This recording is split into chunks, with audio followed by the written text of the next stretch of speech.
아멘. 우리나라 고전 동화 이야기 가운데 흥부놀부전을 모르는 사람은 없을 겁니다. 이 소설이 주는 교훈은 여러 가지가 있을 텐데 형제우애 그리고 권선징악, 이것을 우리가 흥부놀부전을 통해서 아마 생각하지 않을까 우리가 이제 생각해 봅니다.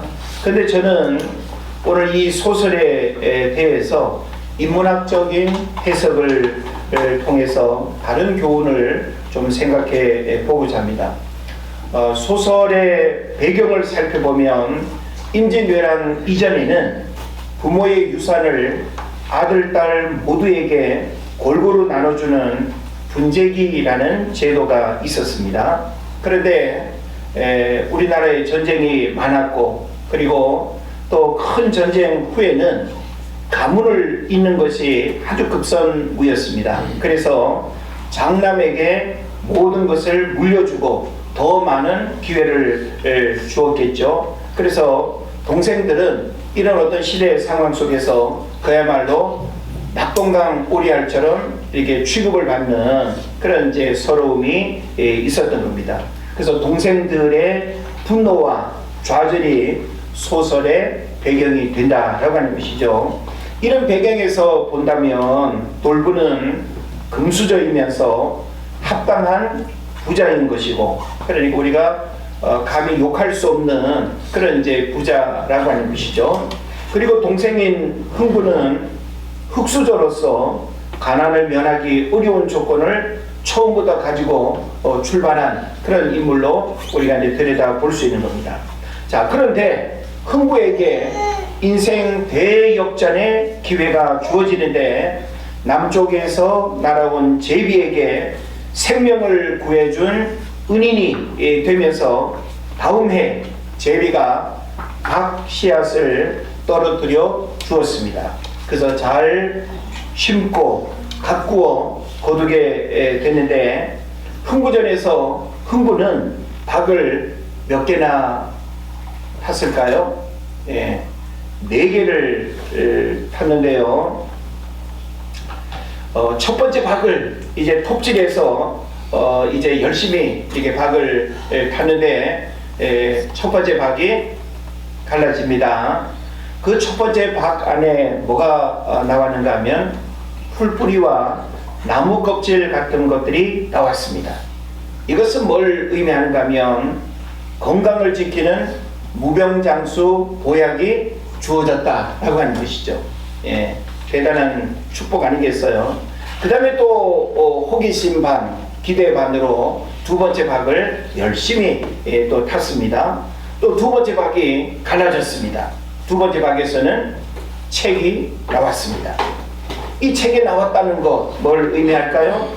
사서, 삼경 등 여러 이 고서들이 나왔는데 과거 급제해서 가문을 빛내라는 그런 기회가 주어진 것입니다.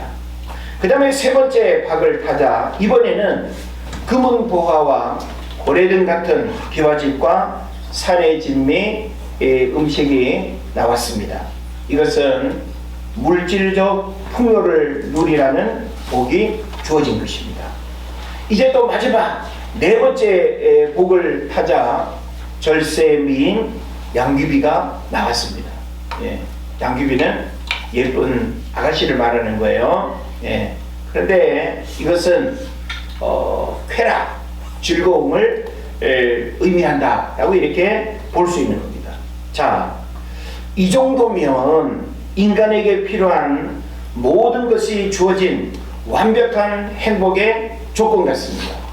만약에 여러분에게 흥부와 같은 이런 기회가 주어져서 하나에서부터 네 번째까지 이 박을 열었는데 이런 선물이 내게 주어진다면 더 바랄 것이 없는, 그죠? 더 어떤 필요가 없는 그런 상황이 될 것입니다.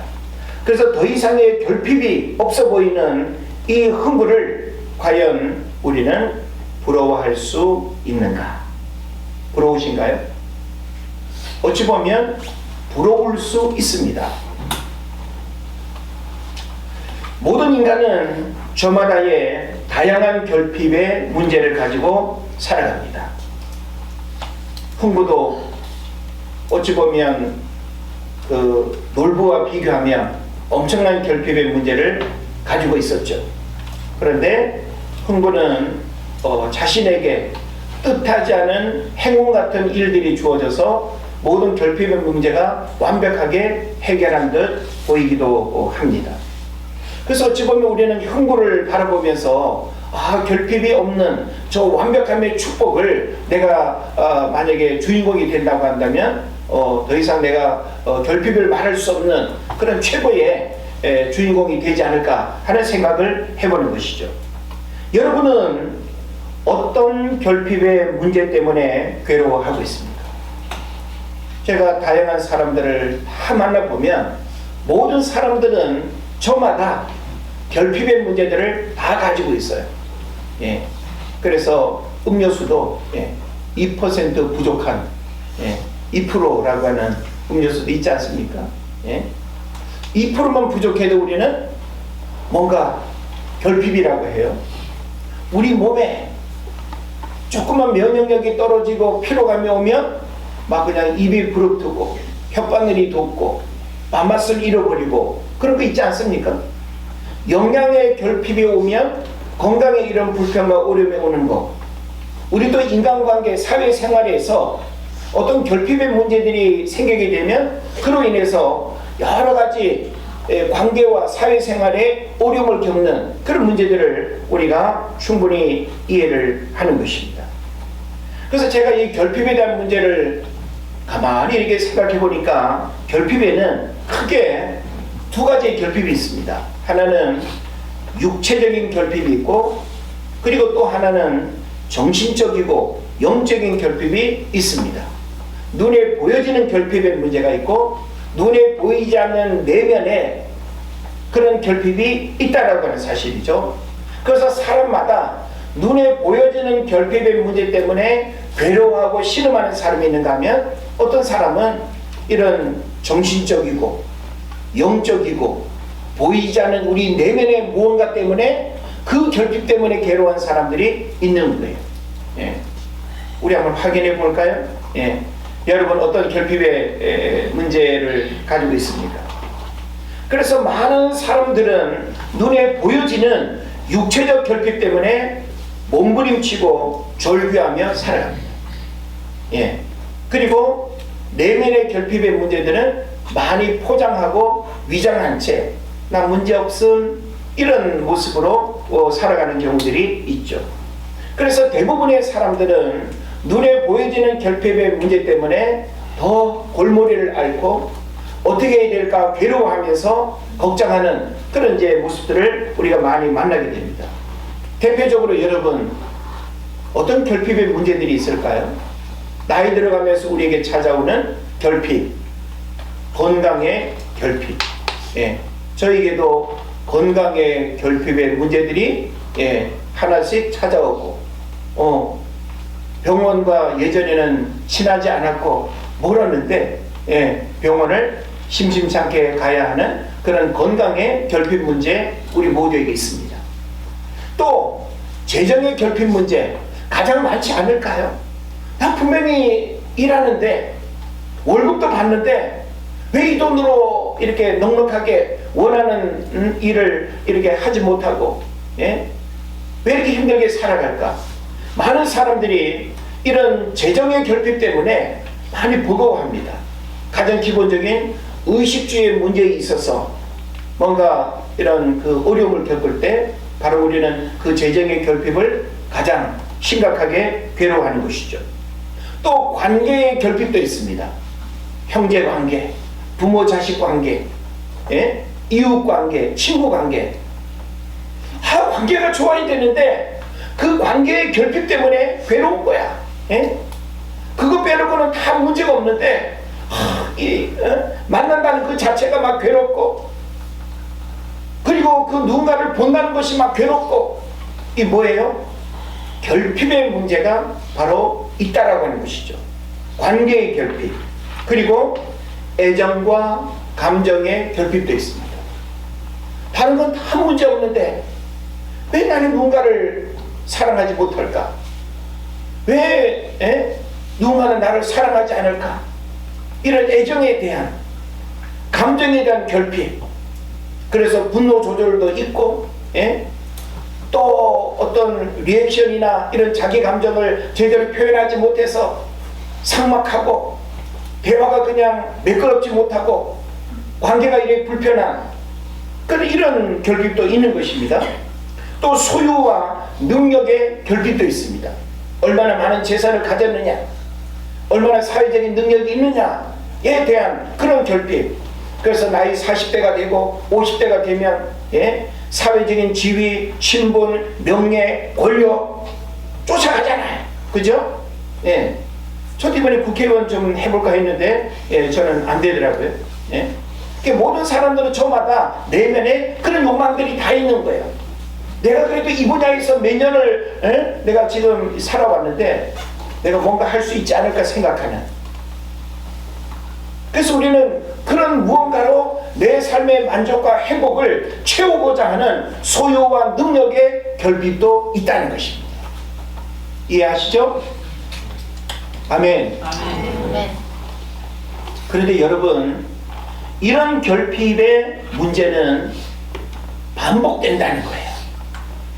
그리고 일시적이라는 것이고, 그리고 한번 해결하고 채웠다 하더라도 만족하지 못한다는 거예요. 우리 20평 아파트에 살다가 30평 아파트에 가면 행복할 것 같아도 그 30평 아파트가 주는 행복의 만족은 얼마나 갈까요? 오래 안 가요. 어떻게 정답을 이렇게 알까? 확신해? 맞아요. 좁대. 20평 살 때는 30평만 이사 가면 막 그냥 내가 행복할 것 같은데 또 불만족이 와서 좁대. 그래서 아빠 더 넓은 집 이사 가자. 그 형편이 안 되는데도 불구하고 참 50평, 60평 그런 아파트에 가면 야, 이렇게 넓은 아파트에 2명이 살고 3명이 사는 거 보면 기가 막히거든요. 청소하려 치면은 하루 종일 걸리겠다 싶은데도 왜 그렇게 사는지 몰라. 그게 넉넉함일까요? 저는 결핍을 그런 걸로 채우기 위한 우리 인간의 욕망이 아닌가 하는 그런 생각을 해봅니다. 그래서 제일 좋은 아파트 평수는 20평에서 25평이래요. 4인 가족. 여러분, 이런 결핍의 문제를 우리가 생각을 해보면서 이보다 더 본질적이고 심각한 결핍의 문제를 해결하지 않으면 우리 내면에 자리 잡고 있는 그 공허함을, 그리고 방황하는 마음을 우리가 해결하지 못하고 살아가게 된다라고 하는 거예요. 그러면 더 본질적이고 심각한 결핍의 문제는 육체적인 결핍의 문제가 아니고, 우리 조금 전에 나열하고 함께 공감한 그런 결핍이 아니고, 보이지 않는 우리 내면의 영적인 결핍, 신앙의 결핍의 문제를 우리가 해결하지 않고 넓은 집에 산다, 좋은 차를 탄다, 하루가 멀다고 여행 다니고 외식하고 우리가 살아간다. 그것으로는 진정한 어떤 만족과 결핍의 문제를 해결할 수가 없다는 것입니다. 그래서 영적이고 신앙적인 이 결핍의 문제를 방치하고 살면 절대 안 되는 것이죠. 그런데 오늘날 많은 사람들이 육체적인 결핍의 문제에 대해서는 고민하고 어떤 방법으로 해결할까, 사람을 만나고 도움을 받고 이렇게 애를 쓰지 않습니까? 그런데 이런 신앙적이고 영적인 내면의 본질적인 결핍에 대해서는 심각하게 괴로워하지 않는다는 거예요. 제가 여러분의 얼굴을 보면 전부 다 그냥 육체적인 결핍의 문제 때문에 하나님을 찾고 예배하고 기도하는 것 같아요. 아니길 바라지만 우리 모두는 거부할 수 없는 그런 부분들이, 그런 어떤 그 결핍의 무게중심이 다 육체적인 결핍의 문제에 다 사로잡혀 있는 것입니다. 그래서 저는 여러분에게 묻고 싶어요. 여러분은 자신의 영적 결핍을 진단하고 있는 거예요. 우리 몸에 불편감이 있으면 병원 가려고 하지 않습니까? 예? 이상해, 가슴이 뜨끔뜨끔하고 뻐근하고 뭐 이 두통이 사라지지 않고 왜 그럴까? 방치하는 사람이 있어요? 예? 이러다 내 죽는 거 아니야? 쓰러지는 거 아니야? 해서 예? 그 생명에 대한 애착은 있어가지고 병원에 가서 그냥 뭐 몇십만 원 예? 들여서라도 MRI 찍고 검사하고 그렇게 치료받지 예? 않으시겠습니까? 예? 근데 우리는 이런 내면의 신앙적인 결핍에 대해서는 심각하게 고민하지 않고 신앙의 이런 결핍에 자가 점검이 없다라고 하는 것입니다. 영적 결핍의 증상이 내 삶을 무기력하게 하고 불만족스럽게 한다라고 하는 것을 우리는 알아야 되는 것입니다. 오늘날 많은 현대인 크리스찬들은 내면의 결핍의 문제를 위장하고 가식적으로 살아가는 모습들이 많습니다. 우리가 만족스러운 삶을 살아간다라고 하는 것은 음식의 만족으로 우리가 만족하는 게 아니에요.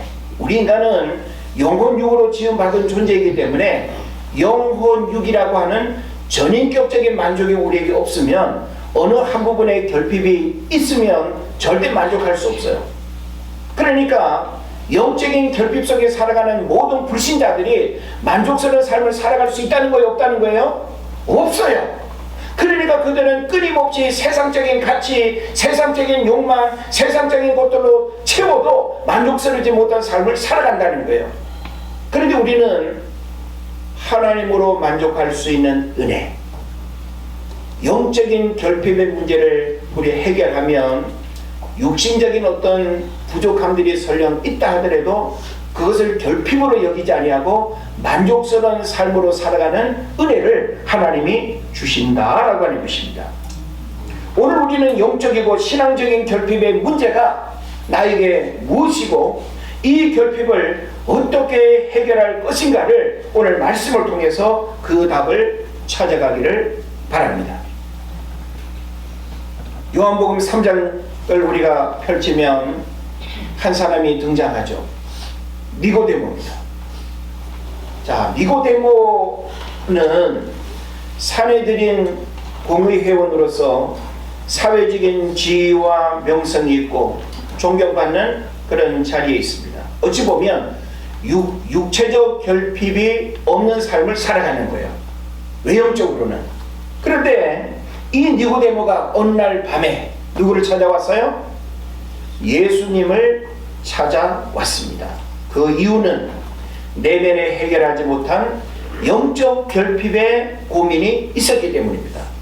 그래서 예수님은 사람을 꿰뚫어 보는 안목이 있으니까 니고데모가 말하지 않았는데도 불구하고 무엇 때문에 이 밤에 찾아왔는지를 예수님이 말씀하시고 직선적으로 질문하고 그에 대한 대답을 주고받으면서 우리에게 굉장히 중요한 결핍의 문제를 우리가 해결하지 않으면 사회적인 지위와 신분이 아무리 높다 하더라도 우리 인간은 만족할 수 없다라고 하는 것을 니고데모를 통해서 가르쳐 주는 것입니다. 또 누가복음 19장을 보게 되면 또 어떤 인물이 나오는가 하면 삭개오라고 하는 세리장이 나오죠. 삭개오는 역시 또 세리장으로서 물질적인 풍요 속에 살아가고 있습니다. 그죠? 부족함이 없어요. 돈으로 뭐든지 할 수 있다고 생각하는 그런 사람입니다. 그런데 이 삭개오는 관계의 결핍이 있고 그 관계의 결핍은 그 인생의 영적인 허전함과 공허함의 그런 결핍으로 살아가는 그런 인물이 되는 것이죠. 그래서 어느 날 자기가 사는 그 마을에 예수님이 지나가신다는 그 소식을 듣고 사람들이 헤아릴 수 없을 만큼 모여들었습니다. 나도 소문에 듣던 그 예수님을 한번 만났으면 좋겠다. 근데 다른 사람보다 키가 작아서 보이지 않네. 나무에 올라가 가지고 예수님이 어디 있나 쳐다보니까 예수님이 저기 계신 듯한데 저분이 예수님인 것 같은데 그 예수님이 나를 향해서 오고 있는 것입니다. 삭개오야, 이름도 아시네? 내려오라 말씀하십니다. 그리고 예수님이 내가 오늘 밤 너희 집에 하룻밤 묵고 가야겠다. 어잉?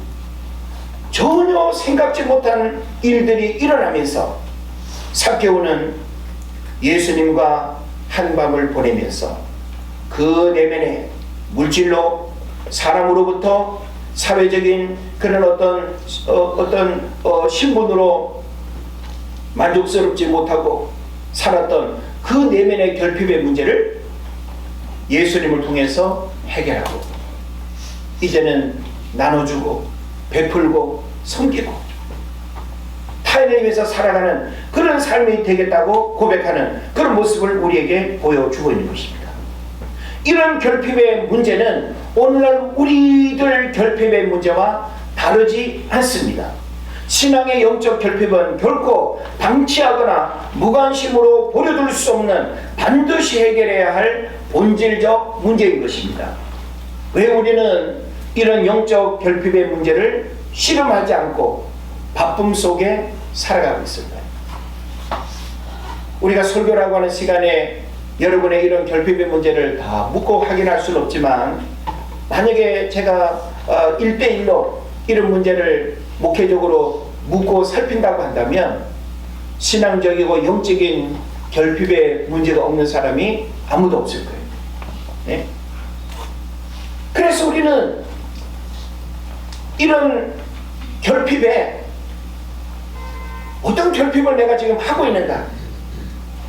적어도 저는 오늘날 현대인들이 잃어버린 이 신앙적이고 영적인 결핍의 문제들을 생각해 볼 때 하나님 갈망의 결핍이 우리 모두에게 있다는 생각을 해보게. 어떤 결핍요? 하나님 갈망의 결핍. 한번 따라 하십시다. 하나님 갈망의 결핍. 하나님 갈망의 결핍. 예. 오늘날 많은 사람들이 하나님을 갈망하지 않아요. 갈망이라고 하는 것은 목마른 사람이 물을 애타게 찾는 것과 같은 마음이에요. 예? 결혼을 원하는 사람이 애타게 이성을 기다리고 그 만남을 원하는 마음과 같은 게 갈망이에요.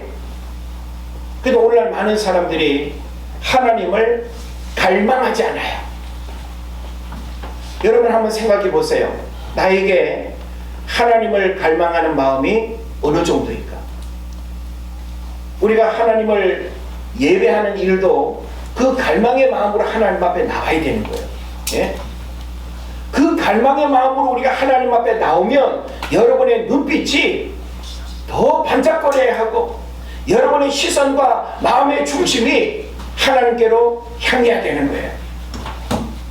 그런데 보면 우리가 하나님을 예배하는 이 시간에도 산만하고 집중하지 못하고 생각이 흐트러지고 이거 바로 우리에게 그 갈망의 마음이 약하기 때문에 일어나는 일일 수 있겠다라는 생각을 해봅니다. 인형아, 에어컨을 틀어봐.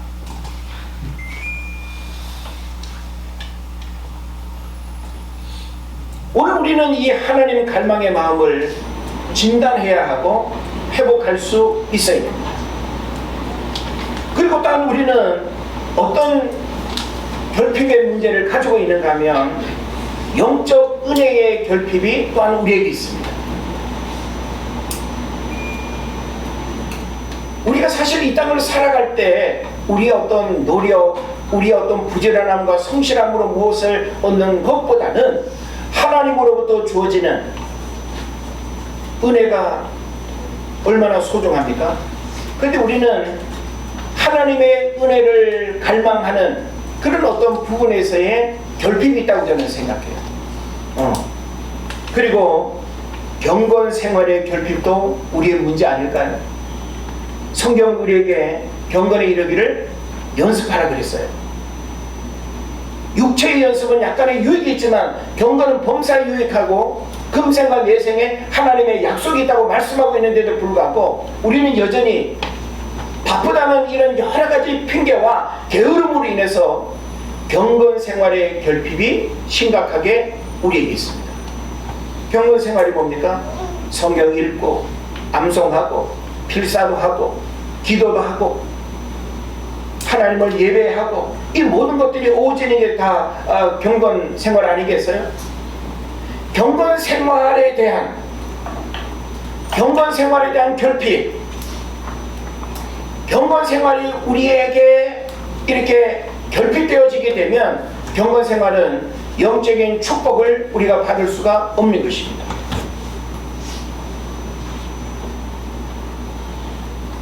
우리는 경건 생활의 결핍을 회복해야 됩니다.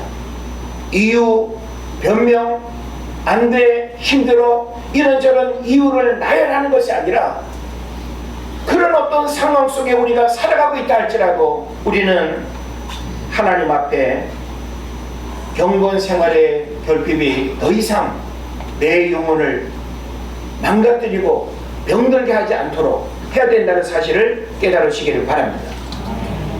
그리고 저는 또 한 가지 신앙적이고 영적인 결핍에 있어서 말하고 싶은 것은 성령 충만함의 결핍이 오늘 우리 모두에게 있지 않는가.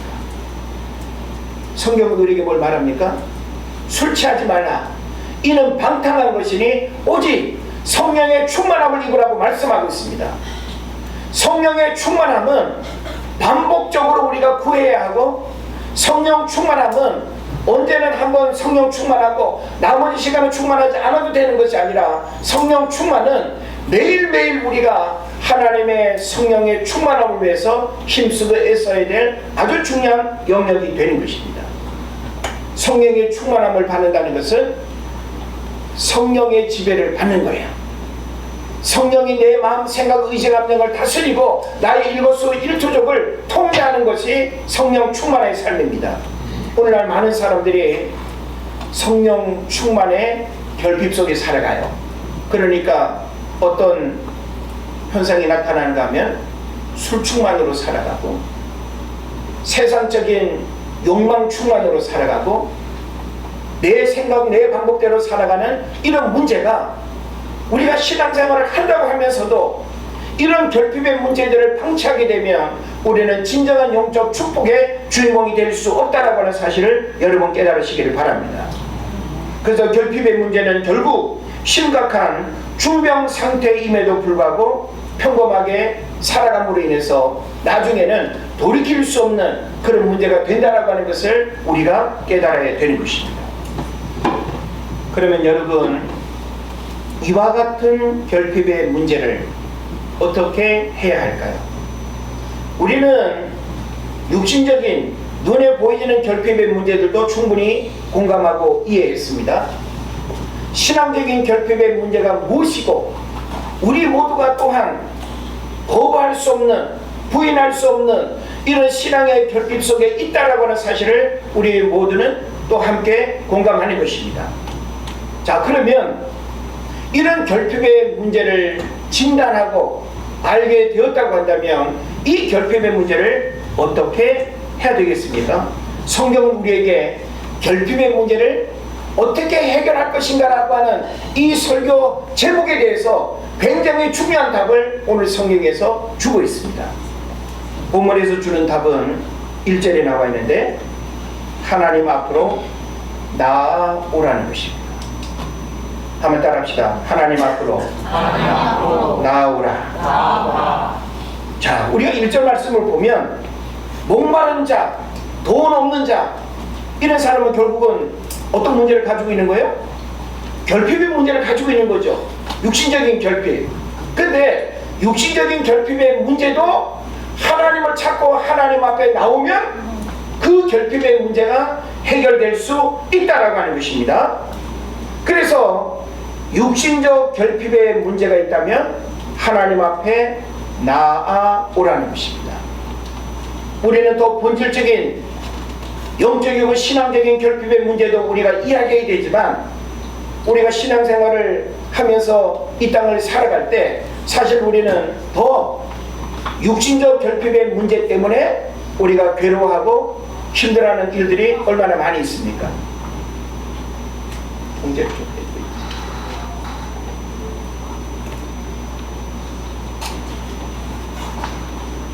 자, 철학자 키에르케고르는 말합니다. 철학자 키에르케고르는 인간은 하나님 앞에선 단독자라고 말했어요. 여러분 이해가 되십니까? 우리 인간은 하나님 앞에선 단독자래요. 누구와 함께가 아니라 여러분 한 사람 한 사람이 하나님 앞에 설 수 있는 단독자여야 한다는 것입니다. 제가 최근에 관심 있게 읽고 깨닫는 한 권의 책이 있습니다. 팡세라고 하는 책입니다. 파스칼의 팡세. 이 파스칼은 프랑스의 수학자요, 물리학자요, 발명가요, 철학자요, 신학자요. 어찌 보면 굉장히 박학다식한 인물이고 천재적 능력을 가지고 있는 그런 인물이 파스칼입니다. 파스칼이 말한 유명한 명언들이 많이 있는데 여러분 기억하시는 거 있나요? 인간은 생각하는 갈대와 같아 라고 하는 말. 클레오파트라의 코가 조금만 낮아졌다면 세계의 지도가 달라졌을 것이다. 이런 말도 역시 파스칼이야. 뭐 그 외에도 굉장히 많습니다. 자, 그런데 이 파스칼의 유고집인 이 팡세라고 하는 이 책을 좀 우리가 주목해 볼 필요가 있는데, 이 팡세라고 하는 말은 생각, 사상, 묵상 이런 뜻을 가지고 있어요. 그래서 이 팡세라고 하는 책은 1부, 2부로 나눠져 있습니다. 1부에서는 신이 없는 인간의 비참함에 대해서 이야기하고 있어요. 우리 삶에 신이 없다라고 할 때 우리 인간이 얼마나 비참할 수 있는가를 1부에서 이야기하고 있습니다. 그리고 2부에서는 신과 함께하는 인간의 복됨에 대해서 이야기하고 있어요. 정반대의 이야기를 다루고 있는 것이죠. 그런데 파스칼은 이 팡세에서 이야기합니다. 인간의 모든 불행은 한 가지 사실, 즉 조용히 혼자 있지 못하는 데서 비롯된다는 사실을 알게 되었다. 할 일이 너무 많을 때의 치료법은 고통과 침묵이다. 고통과 침묵 안에서 당신은 무엇을 할 때보다 더 안전하다는 사실을 깨닫게 되기 때문이다 라고 말했어요. 이 말의 핵심은 뭘까요? 우리 인간은 내면에 영적이고 신앙적이고 인생에 심각한 어떤 결핍의 문제들이 있을 때에 어디 앞에 서라는 거예요? 하나님 앞에 설 수 있어야 된다는 거예요. 이건 오늘 본문의 말씀을 역으로 하면 하나님 앞에 나아오라는 것입니다. 우리가 하나님 앞에 나아가게 될 때 우리가 고민하고 괴로워하는 모든 일체의 결핍의 문제들을 해결할 수 있다라고 하는 것입니다. 그래서 시편 42편 6절에 보면 내 하나님이여 내 영혼이 내 속에서 낙심이 되므로 내가 요단 땅과 헤르몬과 미살산에서 주를 기억하나니. 그래서 결핍의 문제를 발견했던 믿음의 위인들은 하나님 앞에 홀로 서는 시간을 가졌고 그런 장소를 찾아갔습니다. 어디로 갔을까요? 광야로 갔고 사막으로 갔고 수도원을 들어갔고 동굴로 들어갔습니다. 왜? 인간의 결핍의 문제를 해결하는 홀로 서기에 그런 장소를 찾아갔던 것입니다. 그래서 어찌 보면 이런 곳을 찾아갔다라고 하는 것은 결국은 하나님 앞에 나아갔다라고 하는 것을 의미하는 거예요. 그런 면에서 우리 모든 인간은 하나님 앞에 나아가지 아니하고는 우리가 겪는 모든 인생의 결핍의 문제들을 해결할 수 없다라고 하는 것을 우리에게 가르쳐 주는 것입니다. 그래서 오늘 우리도 하나님 앞에 나아간다라고 하는 이것이 어디 갈 데가 없어가지고 하나님 앞에 나아가는 그런 차원이 아니라 육체적 결핍의 문제든지 신앙적이고 영적인 결핍의 문제든지 모든 결핍의 문제는 하나님 앞에서만 해결하고 그리고 완벽하게 만족할 수 있다라고 하는 것입니다. 그래서 오늘 본문에서는 우리에게 결핍의 문제를 해결하는 아주 중요한 그 방법을 가르쳐 주고 있는데, 그 첫 번째가 뭐라 그랬어요? 하나님께 나아가라는 것. 하나님께 더 가까이 나아가시겠습니까? 아멘? 여러분, 우리가 하나님 앞에서 바쁘다는 것은 핑계예요. 여러분, 아무리 바빠도 하나님이 부르시는데 여러분 안 가실 거예요? 죽음도 거부할 수 있습니까? 우리는 하나님이 부르시면 언제라도 모든 게 다 수습될 수밖에 없는 그런 인생을 살아가고 있음에도 불구하고 여전히 내 것을 주장하고 아직은 아니라고, 더 있다가 가겠다고 그렇게 흥정하고 타협할 수 있습니까? 아닙니다. 우리는 더 이상 내 인생의 결핍의 문제를 내 영혼이 망가지고 병들고 신음하고 죽어가는데도 불구하고 그 결핍의 문제를 방치하지 말고 하나님께 더욱 가까이 나아갈 수 있기를 바랍니다. 오늘 우리가 하나님 앞에 가까이 나아간다는 것은 예배 가운데로 나오는 거예요.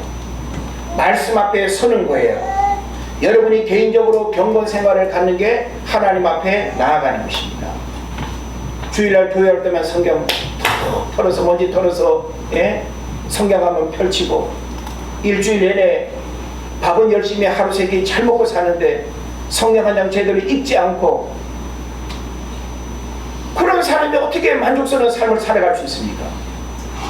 우리 영혼의 결핍의 문제는 철저하게 하나님 앞에 나아갈 때 하나님을 통해서만 모든 결핍은 해결된다라고 하는 것입니다.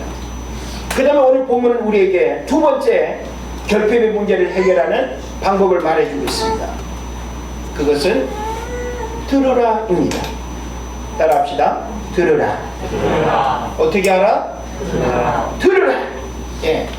자, 설교할 때 제가 일방적으로 선포하지만 여러분의 반응을 물을 때는 대답을 잘 하시면 제가 설교를 더 길게 할 수 있습니다. 원하지 않으시나요? 마무리 되어진다는 것은 직감으로 아시죠? 예, 오랫동안 들어보셨으니까. 자, 그런데 여러분, 오늘 성경에 보니까 2절에서도 내게 듣고 들을지어다 라고 말씀했어요. 3절에서는 어떻게 해요? 너희는 귀를 기울이고 내게로 나와서 들으라 그랬어요. 여러분 보세요. 귀를 기울이고 듣는다는 것은 어떻게 듣는 거예요? 집중해서 듣는 거예요. 할렐루야. 건성으로 듣고 엉터리로 듣고 내가 들었는데 뭔 소리를 들었는지 모르는 그런 들음이 아니라 귀를 기울이고 들으라고 하는 것은 그 듣는 일에 집중하라는 거예요. 여러분 교회 와서 예배할 때 하나님의 말씀을 잘 들어야 됩니다. 예? 예배 끝나고 돌아가는데 오늘 뭘 들었지? 기억나는 게 하나도 없다고 한다면 여러분 주중에 유튜브 설교 메시지를 3번 이상 반복해서 들으십시오. 예? 여러분 우리가 하나님 앞에 예배드리는 자리에 왔다 가는 게 예배가 아니에요. 예배는 인격적으로 하나님을 만나는 것이고 말씀을 통해서 여러분의 영혼이 살아나는 시간이 예배가 되어야 된다 이 말이에요. 할렐루야. 아멘. 그런 면에서 오늘 성경은 우리에게 들으라. 결핍의 문제가 있는 자들이 있느냐, 하나님 앞에 나올 뿐만 아니라 하나님의 말씀을 들으라는 것입니다. 그리하면 결핍의 문제를 해결받게 되는데 어떻게 하나님이 해결해 주시는가 하면 2절 하반절에 이렇게 말씀합니다. 좋은 것을 먹을 것이며 기름진 것으로 즐거움을 얻으리라 약속하고 있습니다. 3절 하반절에서는 너희의 영혼이 어떻게 돼요? 살아나고 영원한 언약을 맺으리니 다윗에게 허락한 확실한 은혜를 내 것으로 취하게 되는 역사가 하나님 앞에 나아가고 하나님의 말씀을 듣게 될 때 주어지는 축복의 결과임을 우리에게 말해주고 있습니다. 하나님을 떠난 사람은 결핍 속에 살아갈 수밖에 없음을 교훈합니다. 따라서 인간이 살아가면서 겪게 되는 모든 결핍의 문제는 하나님을 통해서만 가능한 것입니다. 그 구체적인 방법은 우리가 머물러 있는 자리에서 하나님께로 가까이 나아가는 것입니다. 그리고 하나님의 말씀을 듣는 것입니다. 이것이야말로 진정한 결핍의 문제를 해결하는 방법임을 성경은 분명히 가르치고 있습니다. 여러분이 겪고 있는 결핍의 문제 무엇인지 제가 묻고 싶지는 않습니다. 그러나 여러분이 하나님 앞에 고백해 보세요. 하나님, 저에게 이런 결핍의 문제가 있습니다. 이런 육체적인 결핍의 문제, 이런 신앙적이고 영적인 결핍의 문제, 하나님 앞에 이 결핍의 문제를 내어놓습니다. 우리 하나님 앞에 나아가서 이 결핍의 문제를 내어놓고 하나님의 도움을 구할 때 하나님을 통해서 신앙적 결핍의 문제를 해결받을 뿐만 아니라 육신적 결핍의 문제도 능히 해결받는 역사들이 일어날 것을 믿고 이와 같은 일들이 여러분 삶 가운데 일어나기를 주의 이름으로 축원을 드립니다. 우리 시간 조용히 기도합시다. 하나님 앞에 우리 자신의 결핍의 문제들을 고백했으면 좋겠습니다. 이 결핍의 문제가 오직 하나님을 통해서만 해결됨을 우리가 고백하고, 그리고 하나님 앞에 나아가고 또 하나님의 말씀을 듣는 이것이 결핍을 해결하는 방법임을 알고 우리 조용히 기도하겠습니다.